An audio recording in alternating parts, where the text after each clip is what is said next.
Jesus did not have a disciple, he had disciples. You never once read about Jesus and Peter. You read about Jesus, Peter, James, and John, or Jesus and the 12, or Jesus and the 70, and Jesus as hundreds, or Jesus and thousands, all at Jesus' feet. You can't follow Jesus alone. You just can't.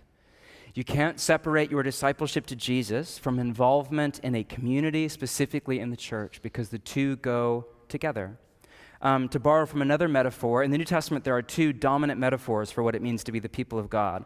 One is that you are an apprentice or a disciple or a follower of Jesus the rabbi, and the other is that we are adelphos, is the word used in Greek. It means sibling, brother, sister. We're family, and God is our Father, and we have become family. Those of you that read Galatians this last week in the Read Through the Bible, we read all about how we were adopted into the Father's family.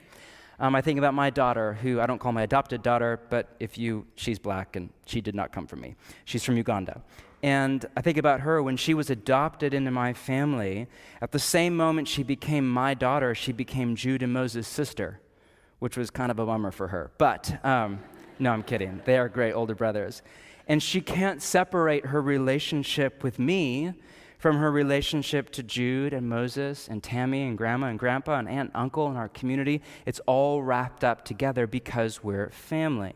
In the same way, we can't be in relationship with God the Father, but not a part of the Father's family, or what in the New Testament is called the church. This is so hard, I think, for a lot of people to swallow in our hyper-individualized culture, in particular in Oregon, Portland, end of the Oregon Trail. Then you have, we're Mecca for the spiritual but not religious kind of crowd, ethos. And then even if you grew up in the church, you have this strict kind of me and Jesus pietist strain that goes back hundreds of years in America. You know, a recent nationwide survey done by Barna, which is one of the top think tanks for kind of Christian, none of us trust polling right now, but whatever. Think tanks in our nation did this huge study on discipleship in the church in America, and it was interesting. 38% of people in this survey, and it was by far the largest category, I think there were 4 categories, this was by far the largest, when asked, what is your preferred method of discipleship, marked the box that said, quote, on my own. So how do most people want to follow Jesus? It was with a mentor, with a community, 38%. The largest category was just me and Jesus, we're good. Thank you very much. Me, Jesus, the podcast, whatever, I'm okay. But it doesn't work that way. I just been on this Ronald Rolheiser trip lately, reading a ton of his stuff. I love this. I read it a few days ago. Part of the very essence of Christianity is to be together in a concrete community, with all the real human faults that are there and the tensions that this will bring us.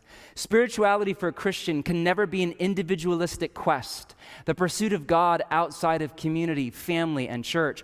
The God of the incarnation tells us that anyone who says he or she loves an invisible God in heaven and is unwilling to deal with the visible neighbor on earth is a liar, since no one can love a God who cannot be seen if he or she cannot love a neighbor who can be seen. If you're new to the Bible, that's a quote from 1 John.